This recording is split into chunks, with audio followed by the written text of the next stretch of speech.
কোরবানি শব্দের আবিধানিক অর্থ হচ্ছে নৈকট্য অর্জন করা, মহান রবের নৈকট্য অর্জন করা। আর পরিভাষায় বলা হয় নির্দিষ্ট দিনে নির্দিষ্ট ব্যক্তির আল্লাহর সন্তুষ্ট পুরস্কার লাভের আশায় নির্দিষ্ট পশুকে জবে করা। ওই ব্যক্তিটাই জব করবে যেই ব্যক্তিটা জিলহজের 10 তারিখ সুবহে সাদেক থেকে নিয়া, বুঝার চেষ্টা করেন, জিলহজের 10 তারিখ সুবে সাদেক থেকে নিয়া জিলহজের 12 তারিখ সন্ধ্যা তথা সূর্যাস্তের আগ পর্যন্ত এই সময়টুকুর মধ্যেও যদি কেউ নেশাব পরিমাণ সম্পদের মালিক হয়ে যায়,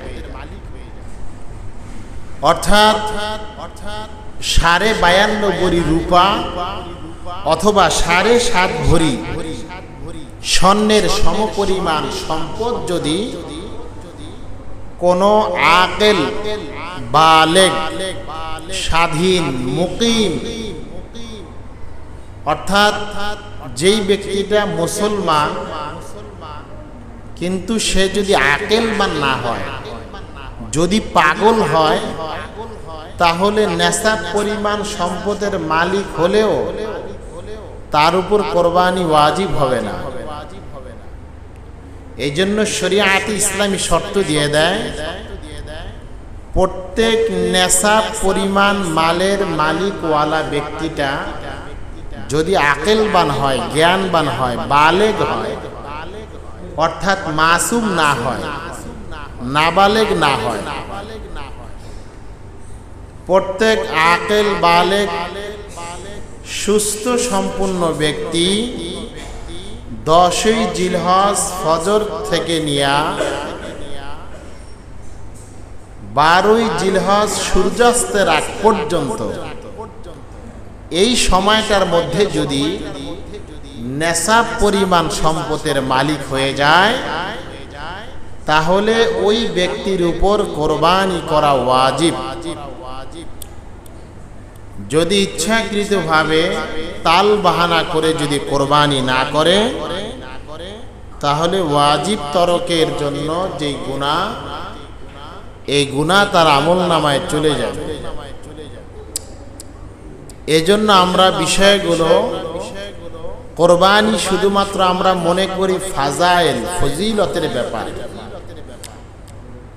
কোরবানি করলে যেমনি ভাবে ফজিলত অর্জন করা যায়, ঠিক তেমনি ভাবে ফাজাইল মাসাইল অর্থাৎ ফজিলত, এটা জানবো আমরা উৎসাহিত হওয়ার জন্য। আর মাসাইল আমরা কেন জানবো? বলে যে যেই ফজিলত জেনে আমরা কুরবানি করার জন্য উৎসাহিত হলাম, সেই ফজিলতপূর্ণ কাজটাকে কিভাবে সঠিকভাবে করা যায়, কোরআন এবং সুন্নাহ অনুযায়ী করা যায়, ওই কাজটাকে সঠিকভাবে করার জন্যই মাসআলা জানা আপনার আমার জন্য অতীব জরুরি। এই জন্য আপনার আমাকে বুঝতে হবে যে ফজিলত ঠিক রাখতে হলে মাসাইল জানতে হবে। ফাজাইল যদি পরিপূর্ণরূপে অর্জন করতে হয়, তাহলে আপনাকে আমাকে মাসাইল জানতে হবে। ফাজাইল এবং মাসাইল যখন একত্রিত হবে, তখন সেটার মাধ্যমেই আপনার আমার আখিরাতের আমলের পাল্লাগুলো ভারী হবে। সেটার মাধ্যমে মহান রবের নৈকট্য অর্জন করা সহজ হবে। আর এই নৈকট্য অর্জন করার সুযোগ এখনই।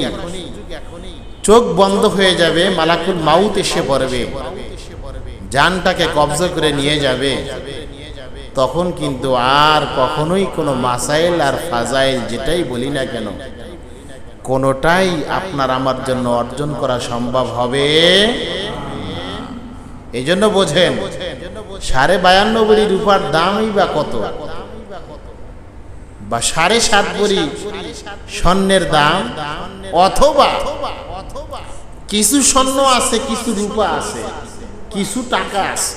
বুঝার চেষ্টা করেন, কিছু স্বর্ণ, কিছু রূপা, কিছু টাকা, এই তিনটার সমন্বয়ে যদি 52.5 ভরি রূপার সমপরিমাণ হয়ে যায়, বোঝেন 52.5 ভরি রূপার দাম আর কত হবে? সর্বোচ্চ 80 থেকে 90,000 টাকা হতে পারে, একটু কম বেশি হতে পারে। এতটুকু সম্পদ যদি আপনার আমার নিকট ঋণ মুক্ত অবস্থায় থেকে যায়, আবার ঋণ বলতে আপনার আমার অনেক সময় এমন হয়ে থাকে যে যেই ব্যক্তি আমার নিকট টাকা পাবে, ওই ব্যক্তির টাকা না দিয়ে আমার কাছে টাকা রেখে দিলাম। এখন এই পাওনাদারের টাকাটা তাকে দেওয়ার পরেও আমার নিকট 52.5 ভরির দামের সমপরিমাণ টাকা আমার নিকট থেকে যায়, আমি টাকাটা দিলাম না।